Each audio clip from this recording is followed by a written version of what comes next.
that down there? This is where the tower to Jotunheim should be.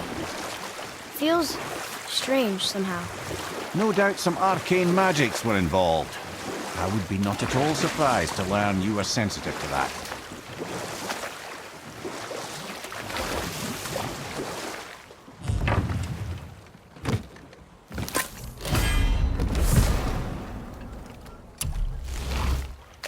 I can't believe Odin and Freya were ever married. Love and hate are more closely intertwined than you might imagine. For instance, Odin hates the giants and they him. But Thor's own mother was the giantess Fjorgun, one of Odin's great loves. So Thor's half god and half giant? Weird. Once Fjorgun was gone, lonely ages passed for Odin. And as war with the Vanir raged, I could see what he really wanted beneath his bluster. And after no small amount of convincing, Freya agreed. For a while there, he really turned on the charm. He seemed happy. He seemed interested in making her happy. He granted her so many wishes I can scarcely recall them all. The peace held, and I truly believed all had worked out better than I could have planned. But Odin's true face showed itself again in the end. Oh, he won Freya's trust, and she taught him some of her Vanir magic, another choice she would live to bitterly regret. Sadly, despite his wise counsellors' best efforts to persuade him that peace was the only true path to stave off Ragnarok, Odin never let go of his obsession with Jotunheim. The taste of Vanir magic led him to new forms of experimentation and new levels of depravity.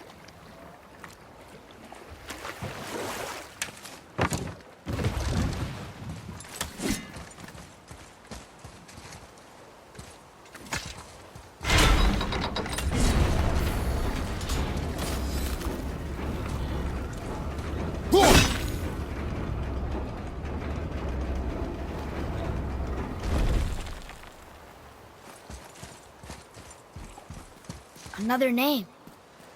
Rolta! It's as if they've been made into a memorial to the Valkyries.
Almost ready!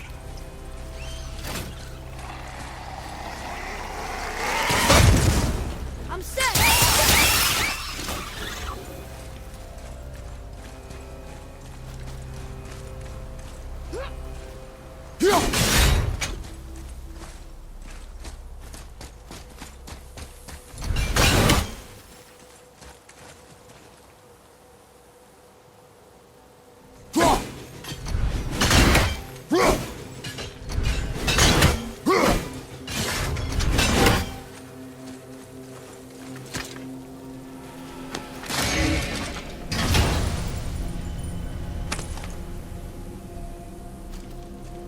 piece of the language cipher. Good.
Look here.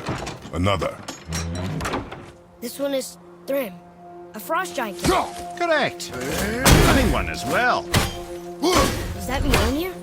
Did he steal Thor's hammer? Aye, for a time. A lot of these seem to end with Thor killing them. Imagine that.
Another name.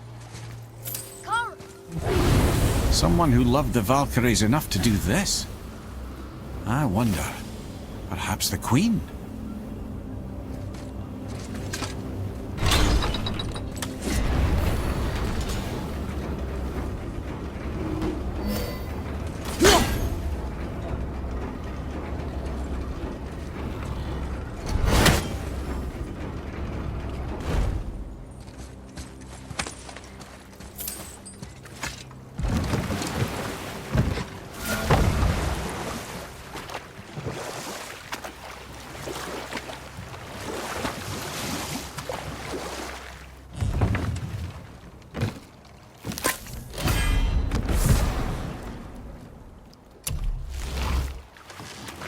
Okay, obviously the marriage to Odin didn't last. But how did Frey end up a hermit in the woods? Oh, that was a singular piece of cruelty, even for Odin. As if the marriage wasn't punishment enough. Freya was better to him than he deserved. She stuck it out through all manner of indignity, all in the name of maintaining peace and safety for her people. But Odin's madness, his tyranny, his corruption of her magics, it became more than she could stomach, and at long last she broke it off. Odin's wrath was fierce, and his curses upon her were more than she dared to fear. But her magic was so much stronger than his. After so much time together, he knew her vulnerabilities, and exploited them to craft curses she could never break. Oh, like not being able to leave Midgard. Worse still, he robbed her of her warrior spirit. Freya cannot fight, even to defend herself. No living thing may she harm by blade nor spell. In a world this belligerent, what choice does she have but isolation? Poor Freya. I guess if I was her, I'd spit in your face too. Aye, lad. So would I.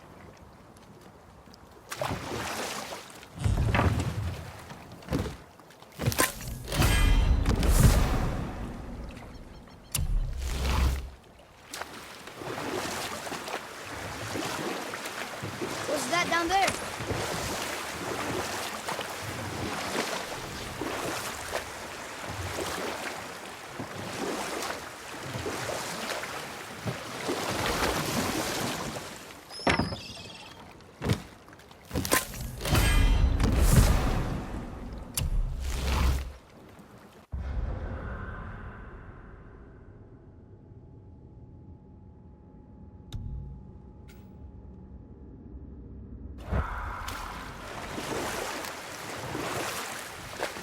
Wow, there was another shipwreck under the water.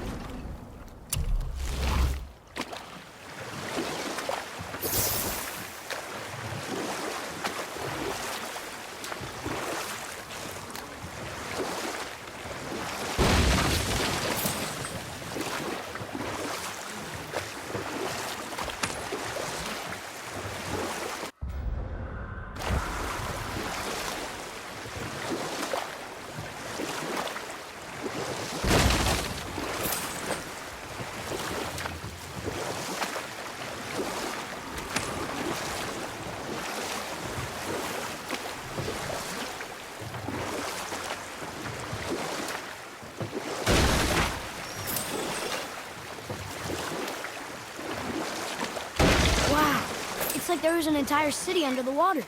Aye, lad. A forgotten city. What was it called? Well, I forgot.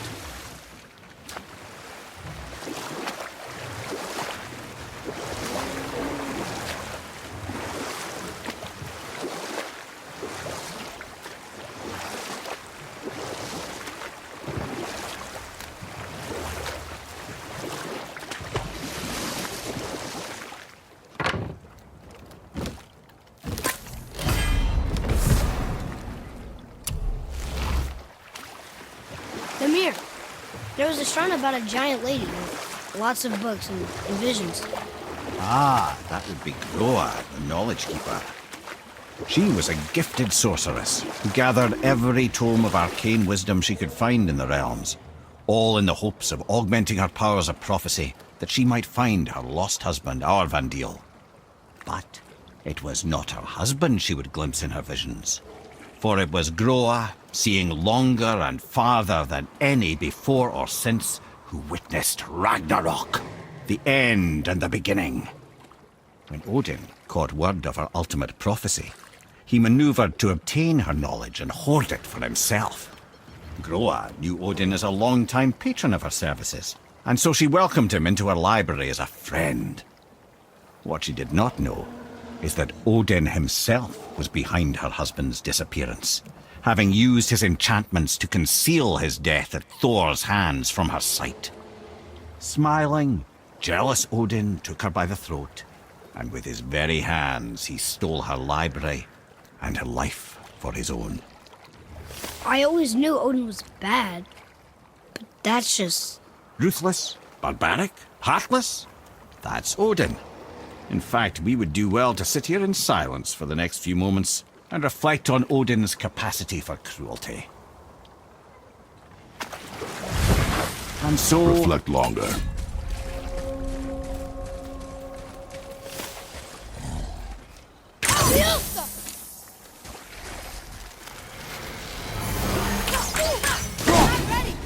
Be ready! I'm ready!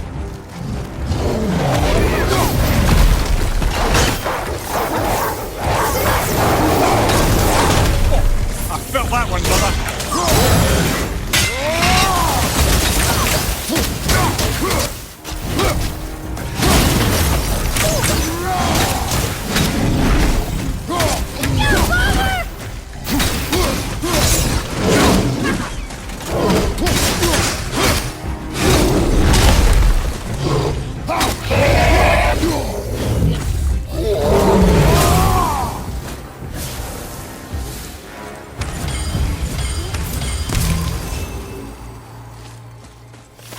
Looks like we got them all.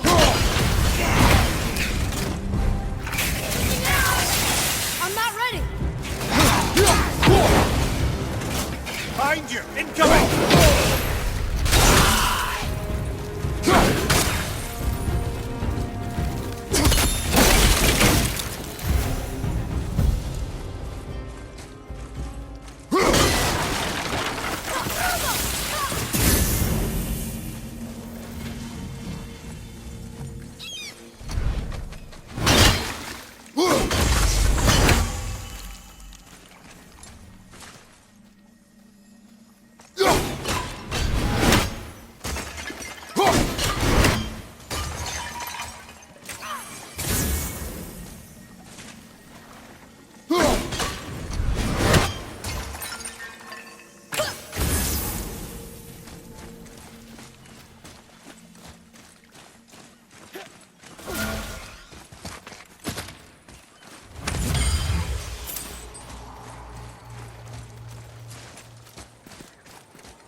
You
are one vicious son of a bitch!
I do is give. Suck it!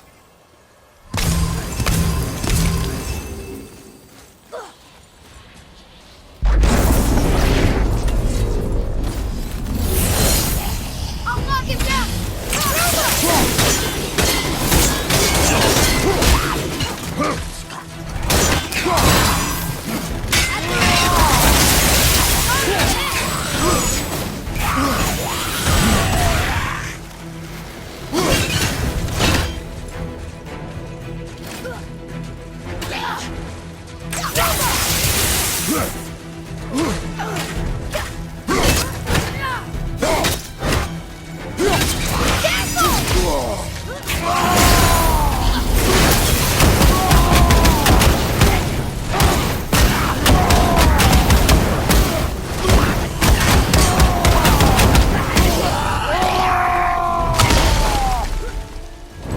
Run to Dusker!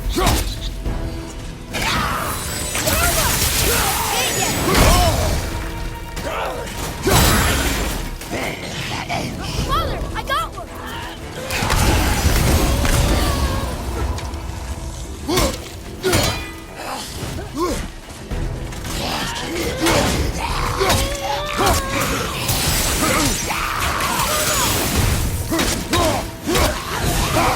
Stay down!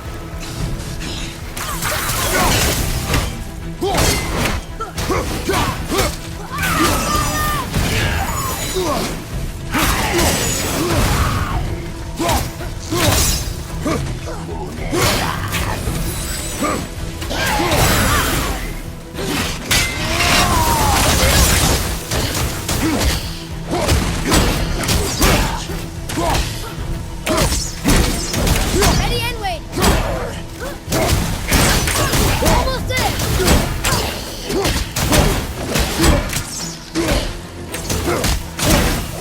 One more to go!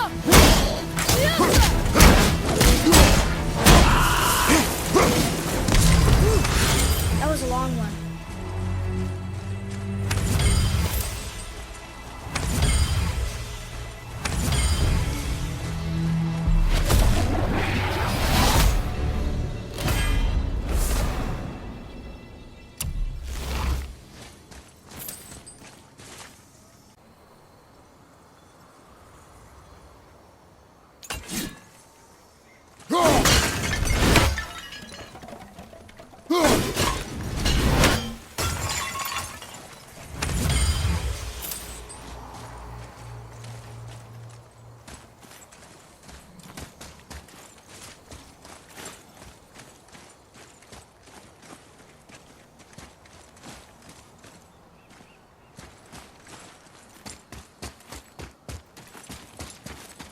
Atreus, to me! I'm coming! I'm coming!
This is locked up good.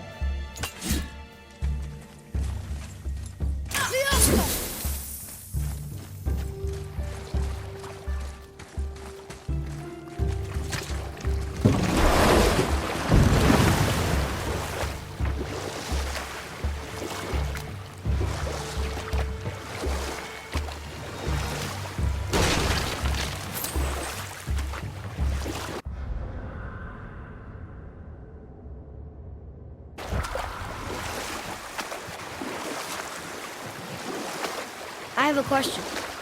If Ymir was the first giant, where did he come from? In the beginning, there was Ginnungagap, the Great Void. There were no realms yet, only primordial forces. There was fire, and there was ice. And there in the void they met and produced Water? more than water. The mystic lifeblood of something entirely new. From this water, Ymir took form and became a being of pure creation and chaos, mother and father to all that came after. Even the Aesir? Aye. Every god, man, and beast came first from Ymir's flesh. Though it was the Aesir who thought themselves so superior that they should hold dominion over the rest of creation. It was Odin who took arms against his creator and spilled Ymir's lifeblood with his spear. A necessary evil, he would say, to bring order to the realms. From Ymir's torn flesh, Odin would fashion the realm of Midgard for his own. Called himself All-Father, as if he was the creator and not the creator's destroyer. A small, covetous tyrant. Ymir? Huh? Oh, sorry, my boy. I think it's best we just end it there, actually.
Boy, over here. Yes, sir. Another map. Bet we'll find something useful here.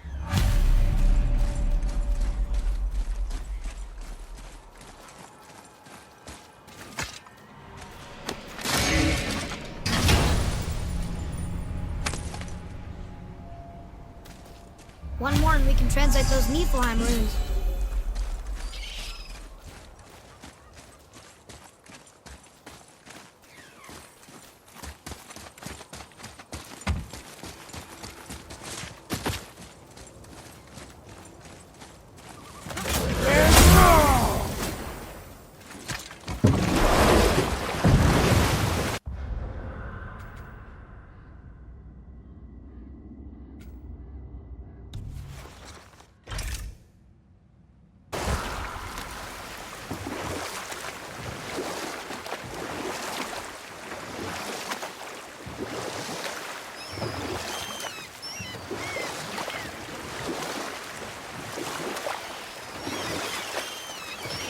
Mimir, why don't you tell us the story of the giant that stole Thor's hammer?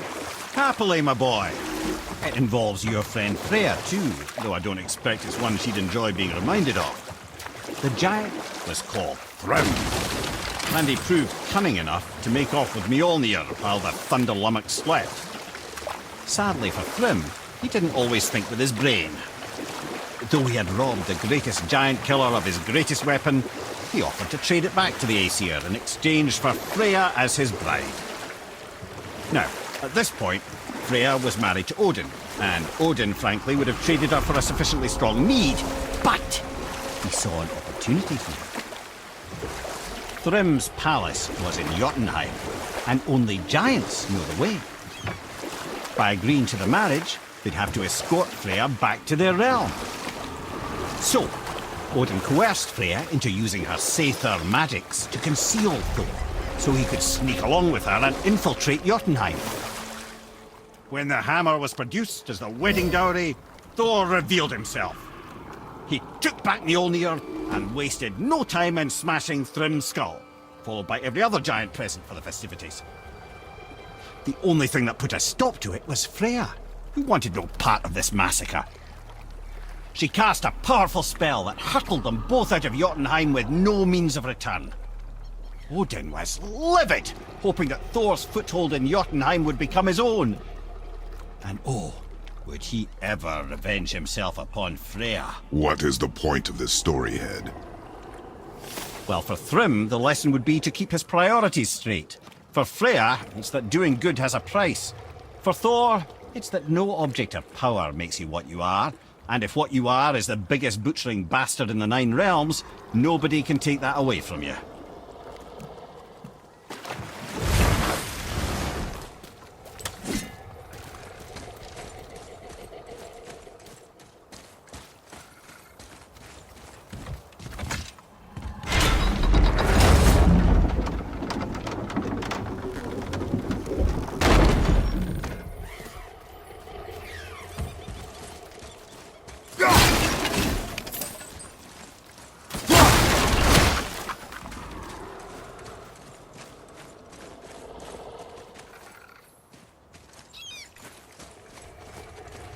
Where to next? Riders from all different realms.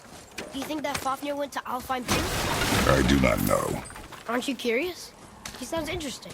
We go to the storeroom to collect anything useful for our journey, not to learn more about the dwarf. Fafnir was a rather interesting fellow, little brother. Perhaps I'll tell you a story one day.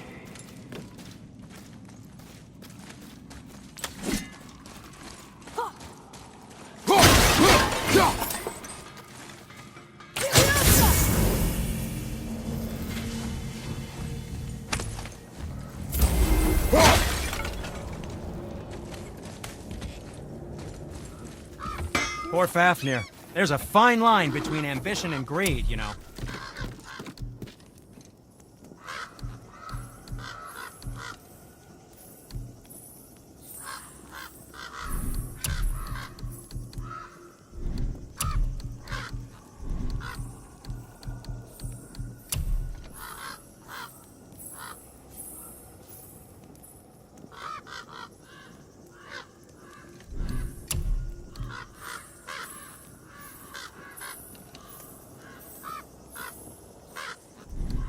I don't know what we're still doing here.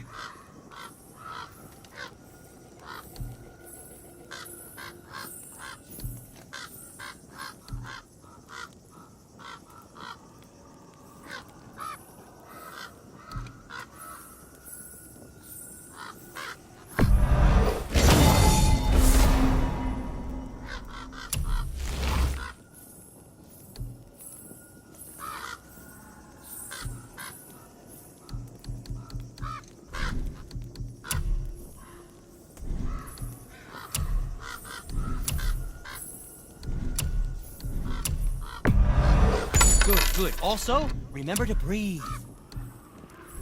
Travel safe, you two.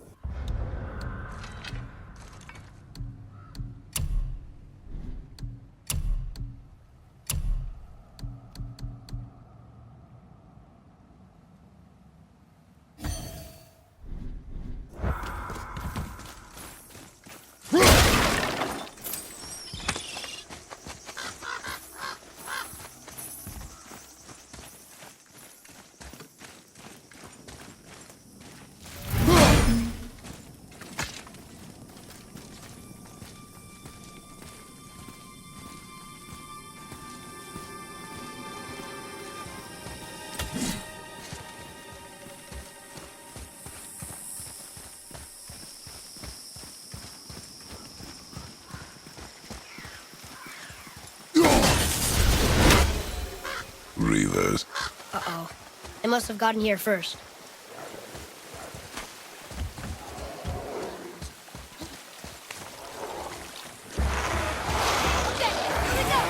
Right flank, incoming!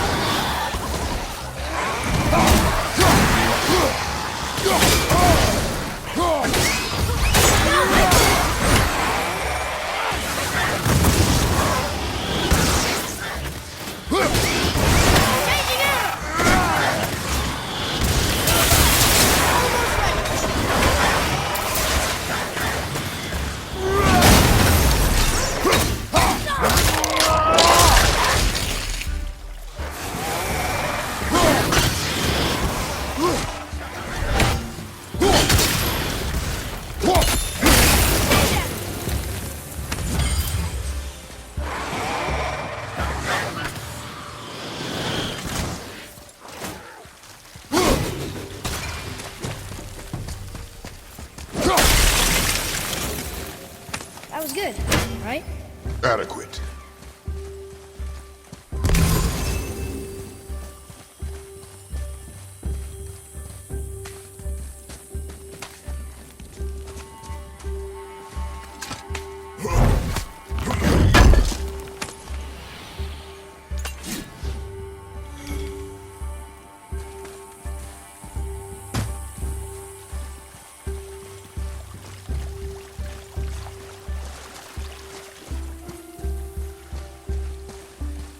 Where to next?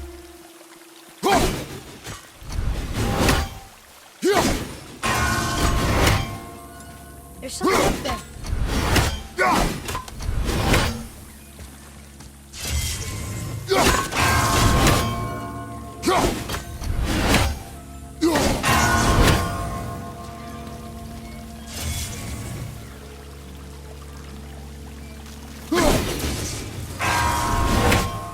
What's that?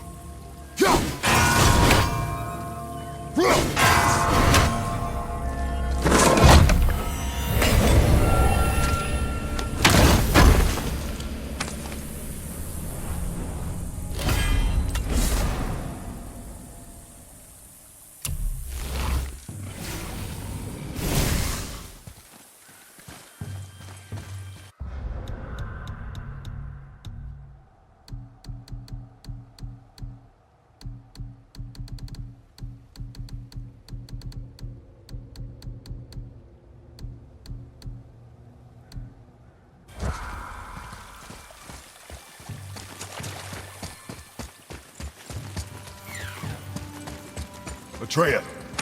Locked. Find another entrance. Well, that solves that treasure map.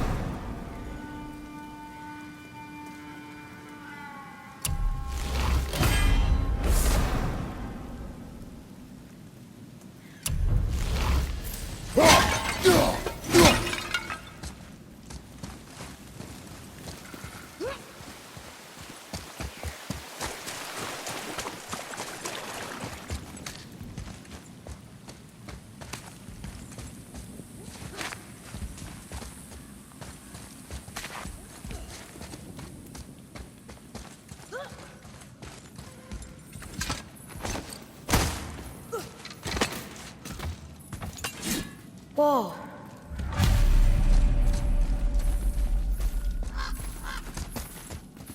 Look here. It's another one of those maps.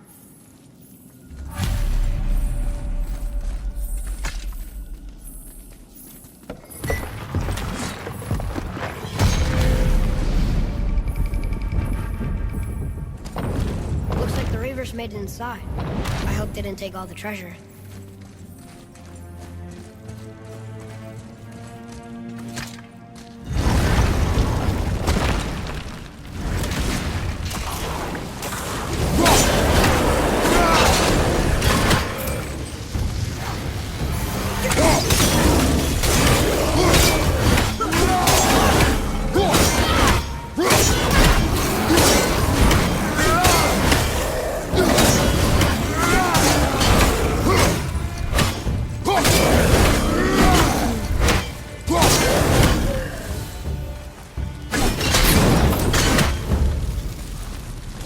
stupid pots. And Draugr. No magical treasure, and no whatstone. Keep your expectations low, boy, and you will never be disappointed.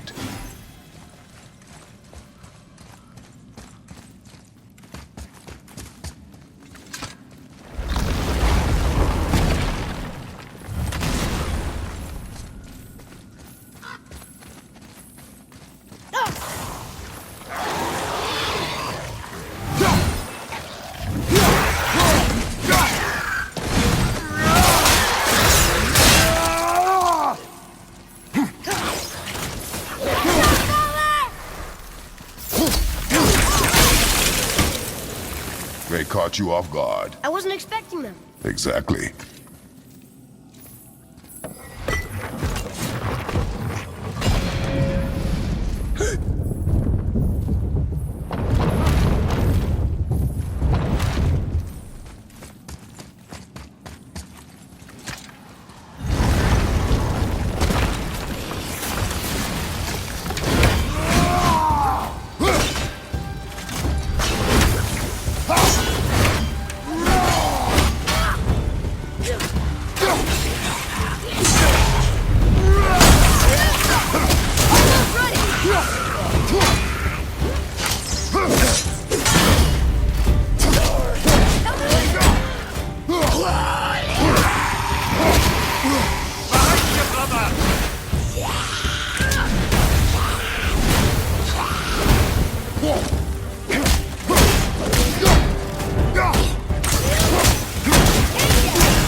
There's nothing but poison in this one, and the stupid bird statue.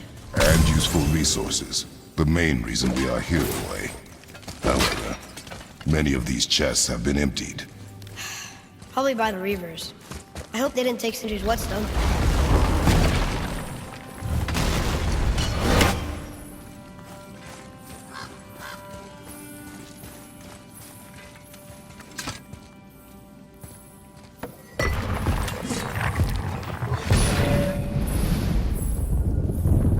I have a good feeling about this next one. Maybe we'll even find the whetstone. Remember what I told you about expectations, boy. Keep them low. I remember. Still, good feeling.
So much for my good feeling.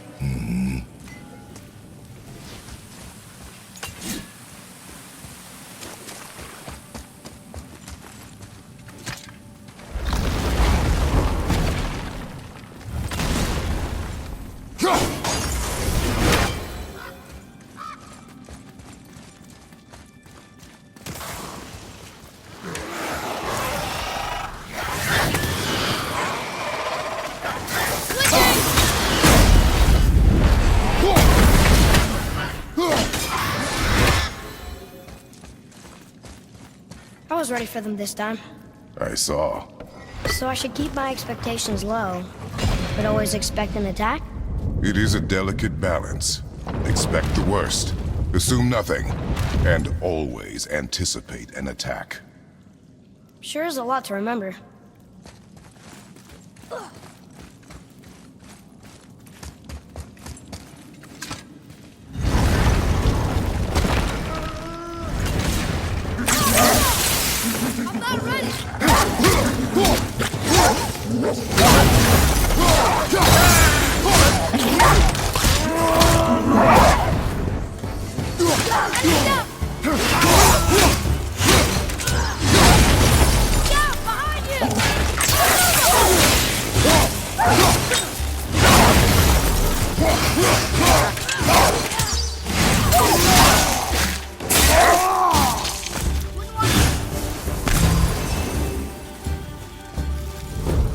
Still no whetstone. And only one room left. I know we shouldn't hope, but do you think we'll find it there? No.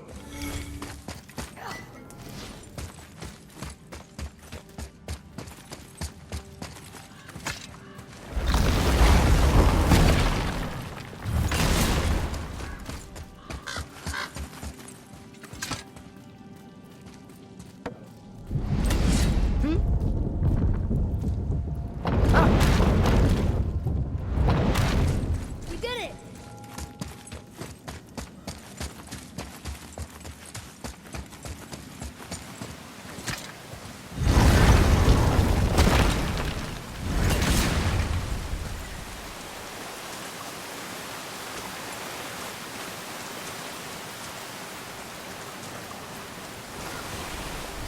So, you back to piss on my corpse? You and five piss off things!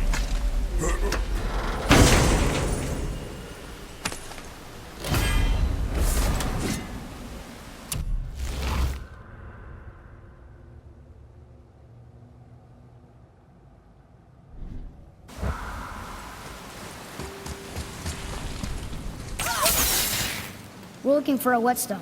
Have you seen it? Aye, there was one in this room. My son sharpened his dagger on it, right before stabbing me in the back. What? Little bastard thought it was his turn to lead my crew. I was hard on him, sure. Guess I shouldn't be surprised. I did the same thing to my dad when I was his age. He killed his own father? Where is he now? Ha! He may be a bastard, but he's my bastard. You'll get no help from me, fool. Then his dagger will help. Hey! That's mine! Hey! Come, boy. We are leaving.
Remember what I told you, boy. Assume nothing. Well, sure. He didn't seem like a great father, but... You only know half the story. Yes.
You, didn't happen to... We found no whetstone.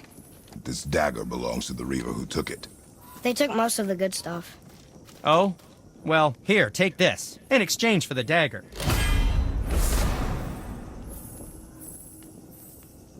The dagger you brought me is quite interesting. An artless design, but the construction is sound. Where in the temple did you find this? In a Reaver's back. Oh. Oh! He mentioned he was part of a larger clan. Maybe they took the whetstone? Quite possibly. I know I've seen this design before. I have a favor. Do you remember the dagger you gave me? The dagger stabbed into the Reaver's back? Well, I traced it to a group of Reavers that operate out of the Northree stronghold. I'd wager that's where they took their haul from Fafnir's storeroom, along with that whetstone that I could use to help you.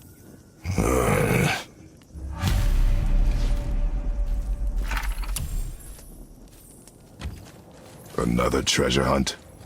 Pointless. Well, not if Sindri really can make us better equipment with that whetstone.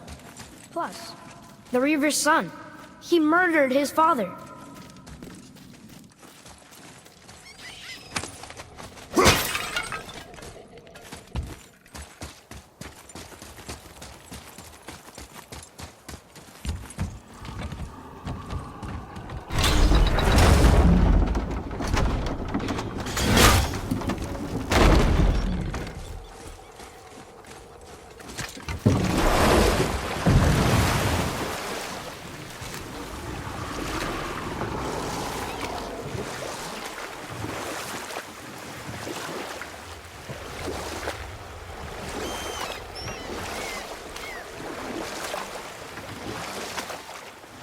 Mimir, is there a story for the giant with the flaming sword?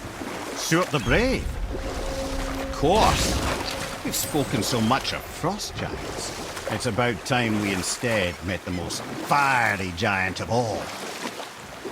Back when Ymir first emerged from Ginnungagap, it was Stuart who followed next.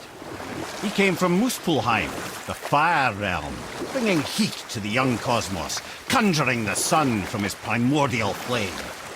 But let's come back to that flaming sword, shall we? Stuart the Brave forged the sword flame for one purpose alone: to burn down Asgard when Ragnarok comes at last.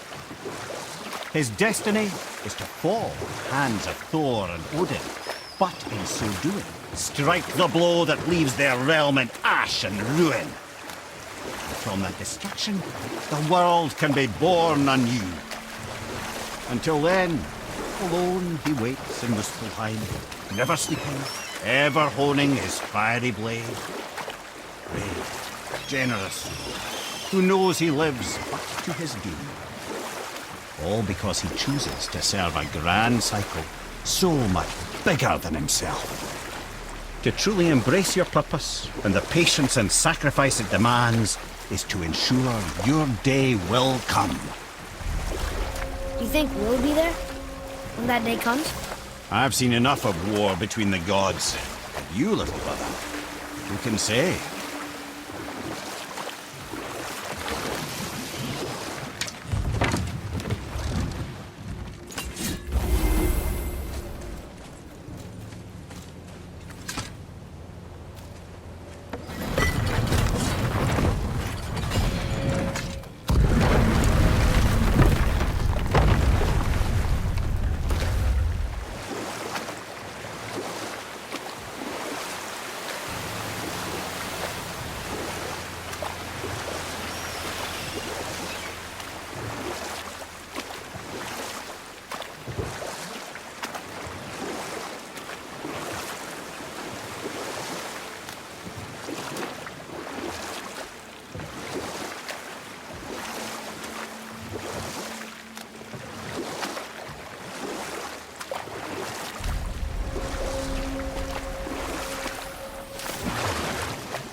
Once you retrieve the whetstone, please take utmost care while handling it.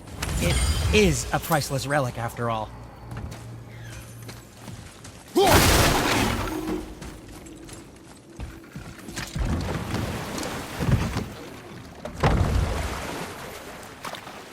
I still can't believe his son would kill his own father.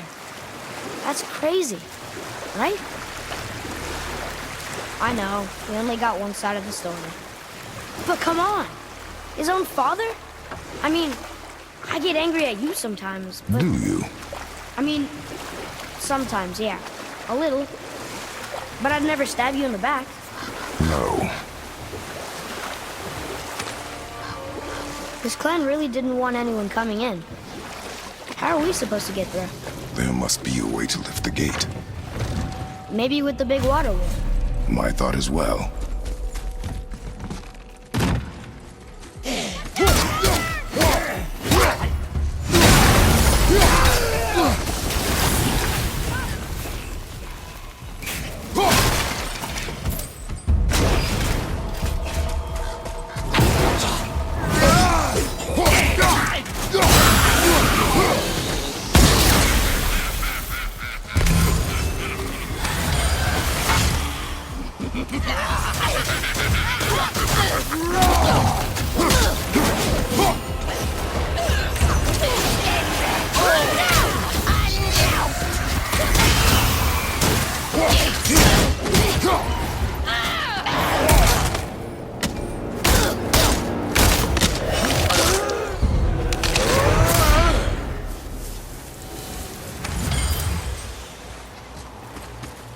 The apple doesn't fall far.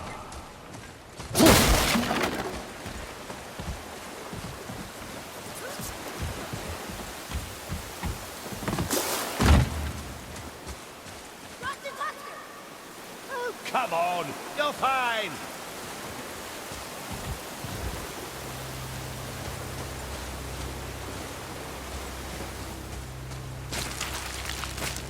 Masochist!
When are you angry?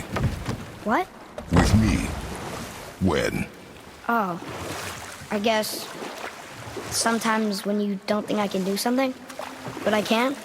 It is not always easy to know one. It's okay. I get it. I'm little. Where's that whetstone, I wonder?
happened over there?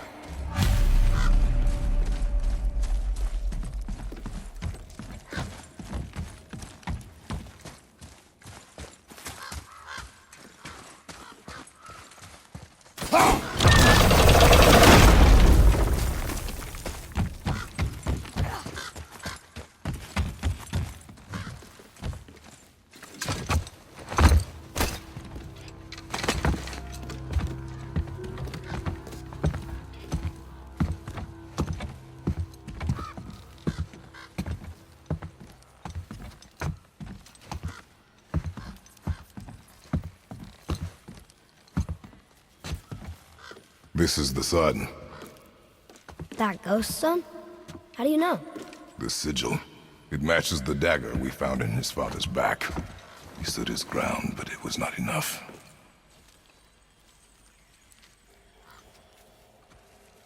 They betrayed him. Betrayal begets betrayal.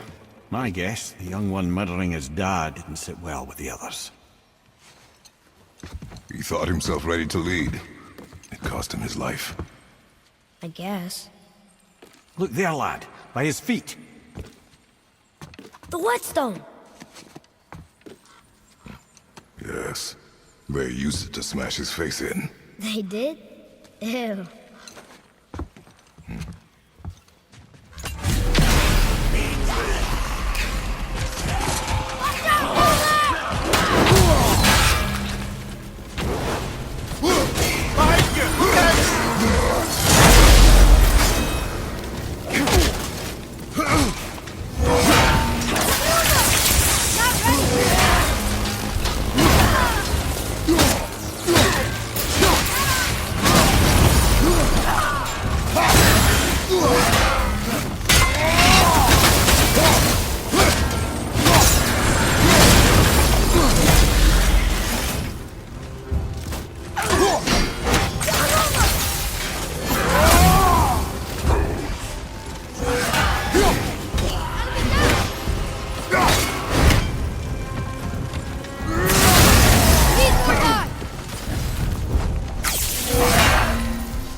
This whetstone.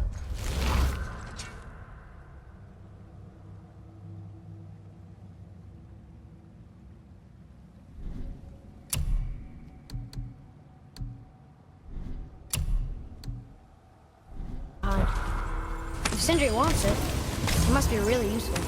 Well, lad, Reavers have very specific priorities. If it's not shiny and you can't eat or drink it, might as well use it as a blunt object.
I see improvement. All right.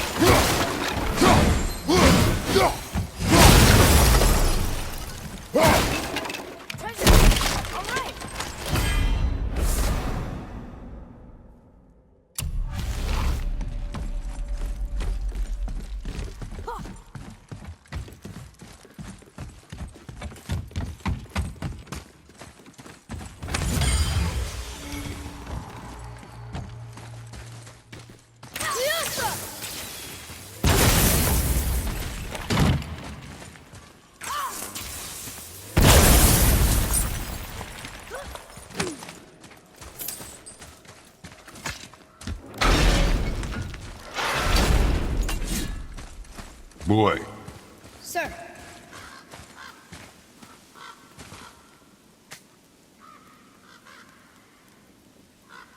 There's a scroll here. It belonged to the sun. Wow, this goes on and on. Father, forgive me, filled with remorse, forget my actions. had he thought before taking action, there would be no need for regret, yes? Yeah, maybe we should bring this to his father, back at the storeroom.